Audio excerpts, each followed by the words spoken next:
చూడటానికి బాగుంది కదండి. తింటే కూడా చాలా బాగుందండి. చాలా టేస్ట్‌గా కుదిరింది పీతల కర్రీ. కానీ చేసేటప్పుడే కొంచెం ఇబ్బంది పడ్డా. హాయ్ అండి, అందరూ ఎలా ఉన్నారు? బాగున్నారా? మేమైతే చాలా బాగున్నామండి. సండే స్పెషల్ మా ఇంట్లో పీతలండి. పీతలను తీసుకొచ్చారు ఇప్పుడే. వీటిని చాలా క్లీన్ చేయాలి, చాలా స్మెల్ వచ్చేస్తుంది. ఇప్పుడు అర్జెంటుగా క్లీన్ చేయాలి. వంకాయ వేసి పులుసు పెట్టేస్తాను. ఎలా చేస్తున్నానో మీకు కూడా రెసిపీ చూపిస్తాను. తప్పకుండా చూసి పూర్తిగా ఒక లైక్ ఇచ్చి ఒక కామెంట్ చేయండి, ఓకేనండి? ఇంకెందుకు లేటు, చేసేద్దాం పదండి. క్లీనింగ్ అయితే మొదలు పెట్టానండి. ఎంతసేపటికి అవ్వదేనండి. అన్నీ శుభ్రంగా చేసుకోకపోతే అది నీచు కొంపొచ్చేస్తా ఉంటాయండి. నేను ఇలాంటివి పెద్దగా ఇష్టపడను. నేను నా కొడుకు ఇలాంటివి తినమాట. ఇంక చికెన్ తెస్తే నీట్‌గా కడిగేసుకొని వండేసుకొని తినేయడమే గానీ, ఇలాంటి క్లీనింగ్ ప్రాసెస్ అయితే కొంచెం చిరాకు పడుతూ ఉంటానమాట. చేపలు తెచ్చినా, రొయ్యలు తెచ్చినా, ఈ పీతలు తెచ్చినా వండినంత సేపు తిడతానే ఉంటానమాట. ఇలాంటి పనులన్నీ పెడతారు నాకు. టైం అంతా వేస్ట్ అయిపోతుంది అంటూ ఉంటానండి. మా వారంటారు, "అప్పుడు నీకు నీ కొడుక్కి ఇలాంటివి ఏమి నచ్చవు. కాల్షియం ఉన్నాయి, మంచి ప్రోటీన్ ఉన్నాయి తినరు.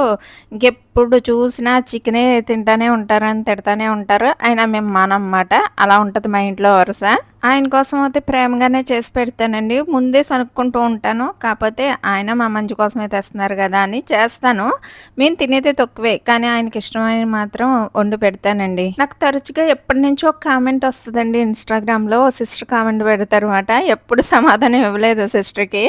"అక్క మీరు బావగారు ఎప్పుడు గొడవ పడరా?" అనేసి కామెంట్ చేస్తారు. ఎందుకు గొడవ పడమండి? టామ్ అండ్ జెర్రీలా ఉంటాం ఇద్దరూని. నేను ఎటు అంటే తడ్డు అంటారు, దడ్డు అంటే ఎడ్డు అంటారు. అలా ఉంటేనే బావుంటది కూడాని. ఎప్పుడు సైలెంట్‌గా, కామ్‌గా నవ్వుకుంటూ ఉంటే ఏం బావుంటుందిలేండి. ఇంకా అలా కొట్టుకుంటూనే ఉంటామండి మేము కూడాని. కొట్టుకోవటం అంటే నిజంగా కొట్టుకోవటం కాదండోయ్! మళ్ళీ అలా అనుకుంటారేమో. మా ఇంట్లో ఒక పుల్లల మాస్టర్ ఉన్నారండి. అదే నా కొడుకేనండి. "అలా కాదమ్మా ఇలా అన్నారు డ్యాడీ నిన్ను" అని నన్ను. ఆయనేమో అమ్మ ఇలా అందని ఆయన్ని. ఇద్దరిని రెచ్చగొట్టేసి వదిలేస్తాడండి. ఇద్దరం కాసేపు ఫైట్ యేసుకుంటాం. మళ్ళీ కామ్ అయిపోతాం ఇద్దరం కూడాని. మా ఇద్దరి పెళ్లి ఎలా జరిగిందో కూడా మీకు స్టోరీ చెప్తూ ఉంటానండి అప్పుడప్పుడుని. ఇంట్రెస్ట్ ఉంటే ఇనేయండి. అసలు మా పెళ్లి ఎలా జరిగిందంటే 1 వీక్‌లో పెళ్లయిందండి. లక్షవారం వచ్చారు. మళ్ళీ లక్షవారం మా పెళ్ళండి. వారం రోజుల్లో పెళ్లి. అన్నీ దన అయిపోయినాయి. అప్పటినుంచి ఇప్పుడు దాకా మాకు ఎటువంటి పెద్ద ఇష్యూస్ అని ఏమీ రాలేదండి. వచ్చినా మా ఇద్దరిలోని మేమే సాల్వ్ చేసేసుకున్నాము. వారంలో పెళ్లి అని చెప్పాను కదండీ! ఒకళ్ళకొకళ్ళు మేము అస్సలు తెలీదండి. ముక్కు, మొహం తెలీదు. పెళ్ళికి ముందు ఆయనెవరో, నేనెవరో అన్నట్టే ఉండేవాళ్ళం అండి. నా పెళ్లి ఏజ్ వచ్చి నాకు 20 ఇయర్స్‌లో అయింది. మా వారికైతే 25 ఇయర్స్‌లో ఇద్దరికీ అయిందండి. ఏజ్ గ్యాప్ కూడా బానే ఉండేది. అన్నీ అందుకనే ఇద్దరం అర్థం చేసుకోగలిగామండి అన్నీ కూడాని. మే 22ని ఎంగేజ్‌మెంట్‌కొచ్చారండి పెళ్లి చూపులకి. పెళ్లి చూపులు చూడగానే నచ్చి ఇంక అక్కడే ఎంగేజ్‌మెంట్ కూడా చేసేసుకున్నారు. తర్వాత జూన్ 21కి పెట్టుకున్నారు ముహూర్తాలవుతని. కాకపోతే ముహూర్తాలు పెట్టేసుకొని ఎళ్ళిపోయారు. ఇంకా టైం ఉంది కదా! మెల్లిగా చేసుకుందాం అనుకున్నాము. కాకపోతే 2 రోజుల తర్వాత ఫోన్ చేశారండి. చేసి ఇలా మోడం వచ్చేసిందంట పంతులు గారు చూసుకోకుండా ముహూర్తం పెట్టేశారు.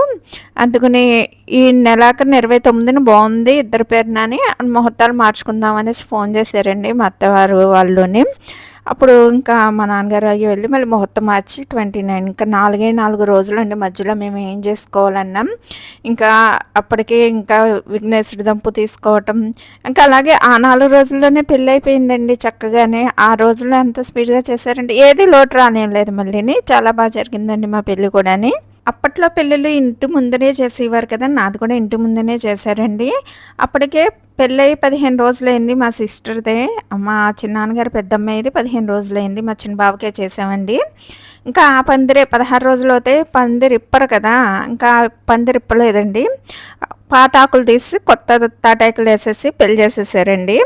ఇంకా బంగారం గానీ, షాపింగ్ బట్టల షాపింగ్ కానీ అన్నీ ఇంకా టకటక 4 రోజులు. అప్పటికి నాకు స్టిచ్చింగ్ వచ్చు, మిషన్ వచ్చు. అందుకని జాకెట్లన్నీ నేనే కుట్టుకున్నాను. నా పెళ్లి జాకెట్లు, అలాగే శారీ కింద పెట్టికోట్స్ అయన్నీ నేనే స్టిచ్ చేసుకున్నానండి. అలాగే చుట్టుపక్కలోళ్ళు కూడా చాలా హెల్ప్ చేశారండి. మా పిన్ని, మా అత్తయ్య లాంటి అందరూ కష్టపడ్డారండి నా పెళ్ళికి. అంటే టైం ఎక్కువ లేదు కదా!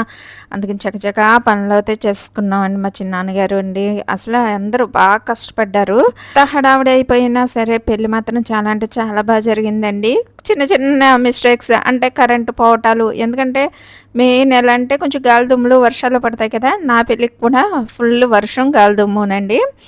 ఇంకా అలాగే కరెంట్ పోవటం, గాలిదుమ్ము రావటం, వర్షం రావటం అలా జరిగింది. ఇక జనరేటర్లు ఉంటాయి కాబట్టి పెళ్లి మాత్రం చక్కగానే అయిపోయిందండి.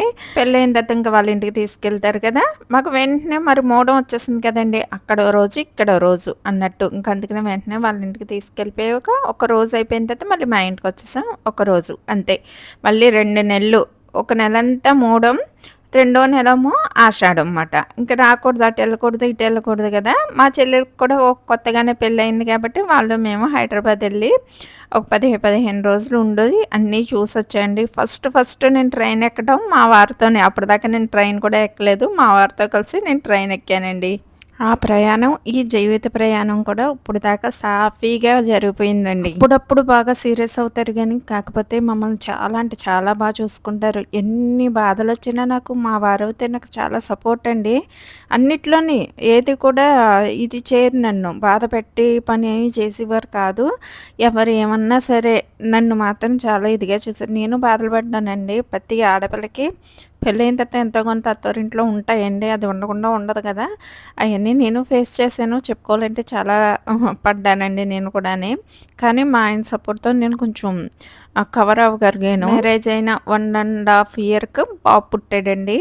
ప్రెగ్నెన్సీతో ఉన్నప్పుడు కూడా నాకు చాలా ప్రాబ్లమ్స్ అయినాయండి. నాకు అప్పుడే 4 ఆపరేషన్స్ అయినాయి. అందుకనే చాలా తొందరగా పని చేసినా కొంచెం నీరస పడిపోతూ ఉంటానమాట. అయినా బద్ధకించను. పని చేసుకుంటూనే ఉంటాను. ఇంట్లో వాళ్ళకి కాకపోతే ఇంకెవరికి చేస్తానని చెప్పేసి అలాగే పని చేసుకుంటూ ఉంటానండి. బాబు కూడా సిజేరియనే. అలాగే ఒక అబార్షన్ అయిందండి. అవి ముందు ఒకటి అయింది. అంటే 2 మంత్స్, 3 మంత్స్‌లోనే అబార్షన్ అయిందండి. అవి పుట్టాక మళ్ళీ ఇంకొకటి అయ్యిందండి. తర్వాతేమో చిన్న ఆపరేషన్ అయింది. ఇంక పిల్లలు పుట్టకుండా చేయించుకునే ఆపరేషన్ అయింది. తర్వాత కిడ్నీ స్టోన్స్ వస్తే దానికి కూడా ఆపరేషన్ చేయించుకున్నానండి. అలాగే ఆపరేషన్‌తోనే అయిపోయింది నా బాడీ అంతాని. అందుకనే నడుము చాలా నొప్పొచ్చేస్తూ ఉంటది. మొత్తం ఇంజెక్షన్స్ అయ్యి నడానికి ఇస్తారు కదా! దానివల్ల ఏంటో నాకు ఎక్కువగా నడుము నొప్పి వచ్చేస్తది. ఎక్కువ నుంచుని అయి చేసినా, పని వంగుని చేసినా మాత్రం చాలా బ్యాక్ నొప్పి వచ్చేస్తూ ఉంటదండి. ఇంకా చాలా చాలా మీతో షేర్ చేసుకోవాలనే ఉంది. అన్నీ ఒక్కోటిగా చేసుకుంటానండి. పీతల కూర విషయం అసలు మర్చిపోయాను కదండీ! నీట్‌గా పీతలనైతే క్లీన్ చేసుకొని పక్కన పెట్టుకుని, చింతపండును కూడా నీట్‌గా కడిగేసుకొని 2, 3 సార్లు నానబెట్టుకుని పక్కన పెట్టుకున్నానండి. ఆనియన్స్‌ని కూడా అంటే పెద్ద ఆనియన్స్ అయితే 2 అయితే సరిపోతాయి. నేను తీసుకున్నయి చిన్న ఆనియన్స్ కాబట్టి 4, 5 కట్ చేసుకొని మిక్సీ పట్టేసుకున్నాను. దాంట్లో అల్లం వెల్లుల్లి పేస్ట్ కూడా వేసేసి మిక్సీ పెట్టేసానండి. ఇంకా స్టవ్ మీద ప్యాన్ పెట్టి జీలకర్ర, కొత్తిమీర, కరివేపాకు, జీలకర్ర తాలింపు వేసేసుకుని అప్పుడు ఇంకా ఉల్లిపాయ పేస్ట్‌ని కూడా వేసుకొని బాగా మగ్గనిచ్చేసి పసుపు, ఉప్పు, కారాలు కూడా వేసేసుకుని కొద్దిగా వాటర్ వేసి ఉల్లిపాయ గొజ్జు ఉడికాక అప్పుడు వంకాయలను వేసుకుని సగం మగ్గించుకున్న తర్వాత పీతలను కూడా వేసేసుకుని పీతలు కూడా మగ్గాక అప్పుడు చక్కగా చింతపండు రసం నానబెట్టుకున్న పులుసు పోసేసుకున్నానండి. పీతల కూరలో ఎప్పుడు వంకాయ వేసుకుంటే చాలా చాలా బాగుంటుంది టేస్టు. చేపల పులుసులో బెండకాయ వేసుకోవాలండి. మా గోదావరిలో ఎక్కువగా ఇలా చేసుకుంటాము. టేస్ట్ మాత్రం అదిరిపోతుంది. లాస్ట్‌గా అయితే హోల్ గరం మసాలా మొత్తం మసాలాలన్నీ నేను ఫ్రై చేసేసుకుని పొడుం కొట్టుకుని ఉంచుకుంటానండి. ఆ పౌడర్ వేసేసాను. పులుసు బాగా చిన్న మంట మీద పెట్టుకుని మగ్గించుకుంటే కూర టేస్ట్ చాలా బాగుంటుందండి. పీతల కూరని ఒక్కొక్కరు ఒక్కొక్క రకంగా చేసుకుంటారండి. ఎలా చేసుకున్నా బాగుంటుంది. ఎవరిని టేస్ట్ని బట్టి వాళ్ళు చేసుకుంటారు కదా! అలాగే నేను ఇలా చేస్తాను. ఇంకా 2, 3 రకాల కింద కూడా చేస్తాను. ఫ్రై, ఇగురు కింద కూడా చేస్తాను. ఇంకా మనకు టైం ఉంది కదా! మనం ఇంకెక్కడికి వెళ్ళిపోతామండి. యూట్యూబ్ మొదలు పెట్టాక ఎక్కడికి వెళ్ళాం. మెల్లిమెల్లిగా అన్నీ చూపిస్తానండి. లాస్ట్‌గా పచ్చిమిర్చి వేసుకుని మగ్గనిచ్చేసుకుని కొత్తిమీర జల్లేసుకున్నామంటే మన పీతల కూర అయితే అయిపోయినట్టేనండి. గ్రేవీ మనం చూసుకోవాలండి. కొద్దిగా పలుచగా తినేవాళ్ళు అయితే కొద్దిగా గ్రేవీగా ఉండగానే ఆఫ్ చేసుకోవాలి. అలాగే ముక్కతో రావాలి గ్రేవీ అనుకుంటే ఇంకా నేను చూపించిన విధంగా చేసుకుంటే సరిపోతుందండి. టేస్ట్ అయితే చాలా బాగుంది. ఇంకా ఫస్ట్ ప్లేట్లో రైస్ పెట్టుకోకూడదు కాబట్టి నిమ్మకాయ పెట్టుకున్నాకే రైస్ పెట్టుకుని దాంట్లో కర్రీ వేసుకుని అలా నిమ్మకాయ పిండుకొని తిన్నామనుకోండి, డామ్ డూమ్ డమాల్ అదిరిపోయిందండి. వీడియో నచ్చేటట్టయితే మీరు మాత్రం లైక్ ఇవ్వటం మానద్దు. షేర్ చేయండి, సబ్స్క్రైబ్ చేసుకోండి. మరి మన ఛానల్ మానిటైజేషన్ అవ్వాలి కాబట్టి మీరు కొంచెం హెల్ప్ చేశారనుకోండి నేను ముందుకు వెళ్ళిపోతాను. నాకు 4 నెలలే టైం ఉంది. అందుకనే ఎక్కువగా ఫుల్ వీడియోస్ పెడదాం అనుకుంటున్నాను. మీరందరూ సపోర్ట్ చేస్తారని మనస్ఫూర్తిగా కోరుకుంటున్నాను. అలాగే నా మ్యారేజ్ వీడియోస్ అదే మ్యారేజ్ స్టోరీస్ కావాలన్నా కామెంట్ చేసేయండి. ఒక్కొక్కటిగా ఎక్స్‌ప్లెయిన్ చేస్తాను. నాకులాగే మీలో కూడా ఎంతమందికి వారం 10 రోజుల్లో పెళ్ళిళ్ళు అయిపోయినోళ్ళు కూడా ఉంటారు గదండీ! అలా ఎవరైనా ఉంటే చిన్న మెసేజ్ చేయండి. హమ్మయ్య! అనుకుంటాను నేను కూడాని. ఓకేనండి?